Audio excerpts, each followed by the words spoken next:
పెట్టాయి. తప్పుడు బోధకుల్లో చలనం ఆరంభమైంది. అందుకు నాకు సంతోషంగా ఉంది. ఏది ఉద్దేశించామో అది నెరవేరడం ఆరంభమైంది.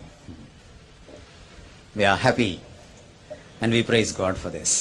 ఇది మా గొప్పతనం కాదని, ప్రభువు గొప్పతనం అని నేను ఆయన్ని కీర్తిస్తున్నాను.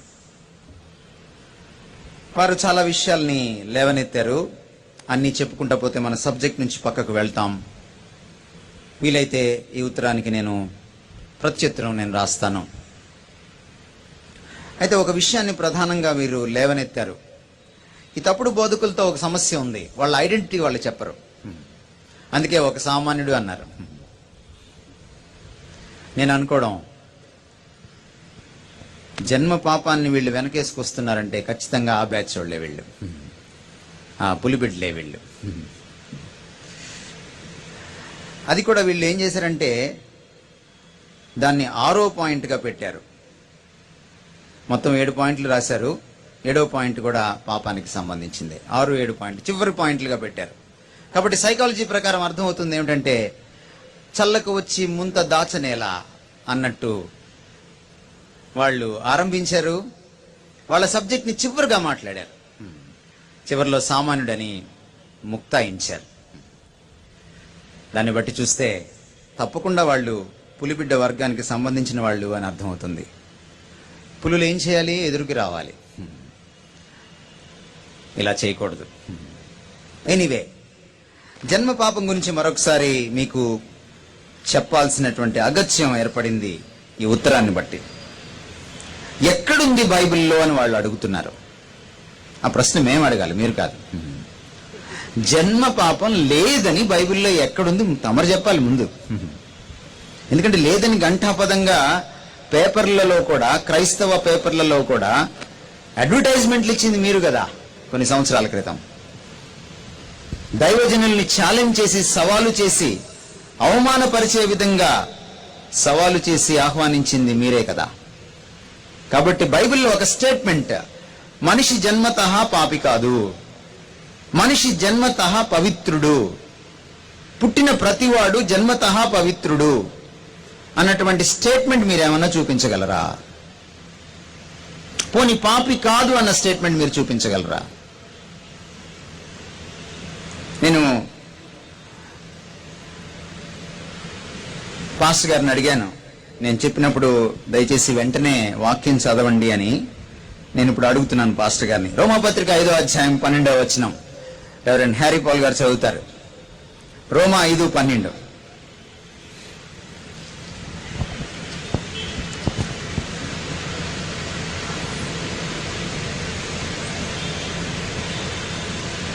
అట్లుండగా ఒక మనుషుని ద్వారా పాపమును, పాపము ద్వారా మరణమును లోకములో ఎలాగూ ప్రవేశించెనో అలాగుననే మనుషులందరూ పాపం చేసినందున మరణము అందరికీ సంప్రాప్తమాయను. 2 విషయాలు గమనించండి. ఇక్కడ మనుషులందరూ పాపం చేయడం 2వ భాగంలో ఉంది. మనుషులందరూ పాపము చేశారు. ఇది సిన్ బై డీడ్, ఇది కర్మతః పాపం. ఇది పనుల వల్ల, క్రియల వల్ల చేసినటువంటి స్వీయ పాపం, స్వీయ పాప కార్యాలు. బట్ మొదటి భాగంలో ఏముంది? మళ్ళీ చదువుతారా పాస్టర్ గారు? ఇట్లుండగా ఒక మనుషుని ద్వారా, ఒక్క మనుషుని ద్వారా. ఎవరా మనిషి మీరు చెప్పండి? ఆదాము. ఒక్క మనుషుని ద్వారా పాపము ద్వారా మరణమును లోకములో ఎలా లోకములో ఎలాగు ప్రవేశించెనో. ఆగుదాం అక్కడ. ఒక మనుషుని ద్వారా ఏం ప్రవేశించింది లోకంలోకి? అందరిలోకి వచ్చింది అది. ఆ సంగతి మనం అర్థం చేసుకోవాలి. ఆదాము ఒక్కడే పాపం చేయలా. ఆదాము ద్వారా పాప స్వభావం అందరికీ సంక్రమించింది. 14వ వచనం చదవండి పాస్టర్ గారు. అయినను ఆదాము చేసిన అతిక్రమమును బోలి పాపము చేయని వారి మీద కూడా, పాపము చేయని వారు అని అనలేదు, ఆదాము లాంటి పాపం చేయలేదని ఉంది బైబిల్లో. ఎందుకంటే పాపం వ్యక్తి నుంచి వ్యక్తికి మారుతుంది. అవిధేయత రకరకాలుగా ఉంటుంది. అంతేగాని మనుషులు పాపులు కాదని చెప్పలేదు బైబిల్. ఆదాము లాంటి పాపం చేయని వారి మీద కూడా, చదవండి పాస్టర్ గారు. ఆదాము మొదలుకొని మోషే వరకు మరణమేలెను.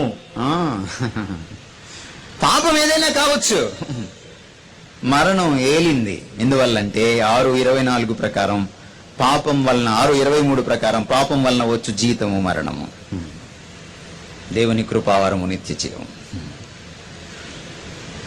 It's very clear. పాపము ఒక్క మనిషి ద్వారా అందరికీ సంక్రమించింది, పాకింది. దాంతో పాటుగా దాని వెనకనే తోకలాగా మరణం వచ్చింది, అందరికీ వచ్చింది. సరే, ఇంకొక వచనం చదువుదాం. ఎఫెసీ పత్రిక 2వ అధ్యాయం 2వ వచనం 3వ వచనం.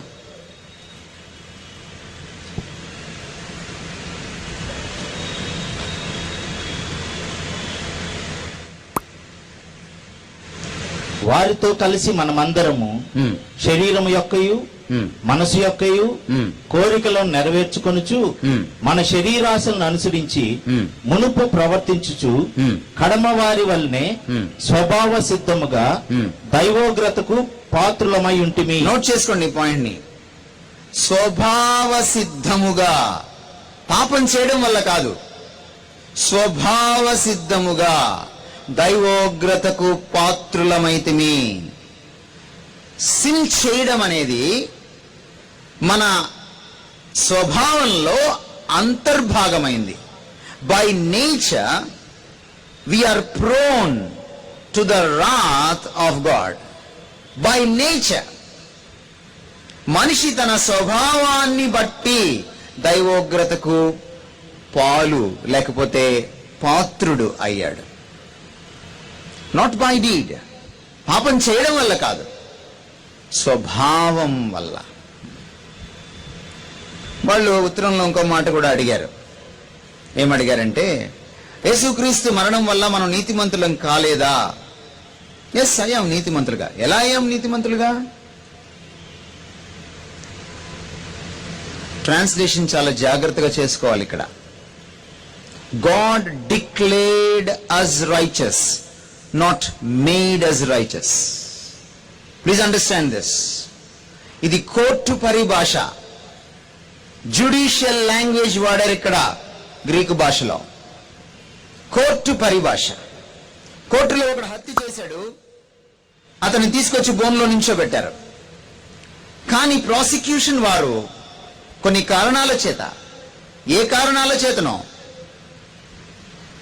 హత్య చేసిన వాడి మీద ఉన్నటువంటి హత్య నేరారోపణను నిరూపించలేకపోయారు. అప్పుడు జడ్జి గారు కేసు కొట్టివేస్తారు, నిర్దోషిగా వదిలిపెడతారు. దాని అర్థం ఏంటంటే అతను తప్పు చేయలేదని కాదు, అతను తప్పు ప్రూవ్ అవ్వలేదు అని అర్థం. That's called acquittance. కోర్టు ఏం చేస్తుందంటే, ఇతని మీద చేసిన నేరారోపణల్ని కొట్టివేస్తున్నాను, ఎందుకంటే మీరు నిరూపించలేకపోయారు. ఇదే పరిభాష బైబిల్ వాడుతోంది. మనం తండ్రి, పరలోకపు తండ్రి ఆ మహాదేవుని కోర్టులో నుంచున్నప్పుడు మనందరం పాపులమే, కానీ మన పాపపు శిక్షను ఆయన కొట్టివేస్తాడు. ఎందుకంటే మరొకడు నా కోసం మీకోసం శిక్షను సిలువలో చెల్లించాడు కాబట్టి. అందుకనే 1 యోహాను పత్రిక 2వ అధ్యాయం 2వ వచనంలో ఈ మాట రాయబడి ఉన్నది. మనలో ఎవడైనను పాపము చేసిన ఎడల యేసుక్రీస్తు అను ఉత్తరవాది, గ్రీక్ లో చదివితే డిఫెన్స్ లాయర్, తండ్రి వద్ద అంటే తండ్రి గారి కోర్టులో, ఆ మహాదేవుని కోర్టులో మనకు ఉన్నాడు. నీతిమంతులం అయిపోలా, మనం నీతిమంతులుగా ప్రకటించాడు దేవుడు మనల్ని. ఇది మన నీతి కాదు. అందుకని ఎఫెసీ పత్రిక 2వ అధ్యాయం 8వ వచనంలో ఈ మాట ఉంది, ఇది మీ వలన కలిగినది కాదు. ఏమిటిది? రక్షణ మీ వలన కలిగినది కాదు, కాబట్టి ఎవడును అతిశయింప వీలు లేదు. మనం గర్వించడానికి వీల్లేదు. మీరు కృపచేతనే విశ్వాసము ద్వారా రక్షింపబడి ఉన్నారు. ఎక్కడి నుంచి రక్షించబడ్డాం? నెంబర్ 1, పాపపు శిక్ష నుంచి. ఎందుకంటే ఆయన శిక్షను చెల్లించాడు కాబట్టి ఇక నా మీద పెనాల్టీ, శిక్ష లేదు. నా స్థానంలో ఆయన చెల్లించాడు, మన స్థానంలో ఆయన చెల్లించాడు. రెండవ దశ, పరిశుద్ధాత్మ ద్వారా ఎవరైతే యేసుక్రీస్తు యందు విశ్వాసం ఉంచుతారో, ఎవరైతే యేసుక్రీస్తుకి తమ జీవితాలని అర్పిస్తారో, దాసోహం అవుతారో, ఆయన ప్రభుత్వం కిందకు వస్తారో, ఎవరైతే ఆయన శిష్యగణంగా మారుతారో, ఎవరైతే ఆయన నిష్ఠా గరిష్ఠతతో వెంబడిస్తారో, వారికి ఆయన క్రొత్త జన్మను ఆత్మ ద్వారా ప్రసాదిస్తాడు. వారి ప్రాణాత్మ దేహాలను తన రక్తంతో కడిగి పవిత్రీకరించి వారిని తన ఆలయంగా చేసుకుంటాడు. అక్కడి నుంచి మనం పరిశుద్ధులుగా తీర్చబడతాం. అక్కడి నుంచి God starts making us holy. అది క్రమేపీ జరుగుతుంది, ఆయన వచ్చేంత వరకు జరుగుతుంది. ఇది రెండవ దశ. మూడవ దశ, ఆయన వచ్చినప్పుడు ఈ పరిపూర్ణమైన పవిత్రతలోకి మనం వెళ్తాం. అందుకనే యోహాన్ అంటాడు, ఆయన వచ్చినప్పుడు మనం ఎలా అవుతామో మనకు తెలియదు, కానీ ఆయన ఎలాగూ ఉన్నాడో అలాగే మనం ఉంటాము. అందుకని ఆయన వచ్చినప్పుడు మనల్ని మనం పవిత్రపరచుకోవాలి, పవిత్రమైన బ్రతుకులతో ఆయన్ని ఎదుర్కోవాలి అని చెప్తాడు. అది మూడవ దశ. మొదటి దశలో మనం పాపపు శిక్ష నుంచి విడుదల పొందుతాం. మనం పాపులమే, కానీ నిర్దోషులుగా దేవుడు ప్రకటిస్తాడు. రెండవ దశలో పాపులు క్రమేపీ పరిశుద్ధులవుతారు ఆత్మ కార్యం వల్ల. అందుకనే రోమాపత్రిక 8వ అధ్యాయంలో ఈ మాటలు ఉన్నాయి. పాప మరణముల నియమము నుండి ఎవరు విడిపిస్తారు నన్ను? క్రీస్తు యేసునందలి జీవమునిచ్చు ఆత్మ నియమము నన్ను విడిపించెను.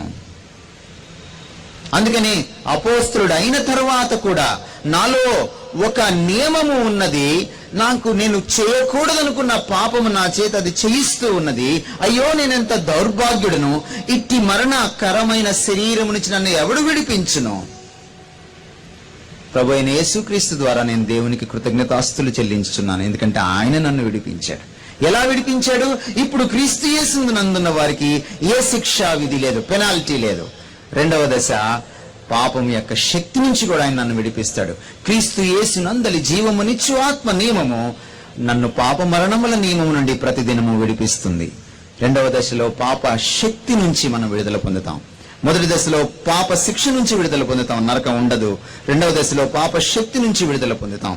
అది ఇప్పుడు జరుగుతోంది ఒక విశ్వాసి జీవితంలో. మూడవ దశ, పాపపు ఉనికి నుంచి కూడా విడుదల పొందుతాం. ఇది క్రమేపీ జరుగుతుంది. Salvation in a sense is a crisis, and in another sense it's a process. రక్షణ అనేది ఒక అర్థంలో చూసినప్పుడు అది ఒక్కసారే జరుగుతుంది.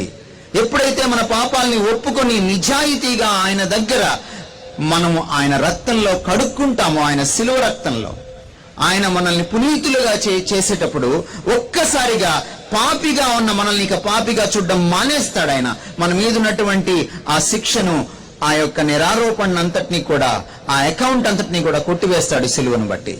అది ఒక్కసారి జరుగుతుంది. It's a crisis.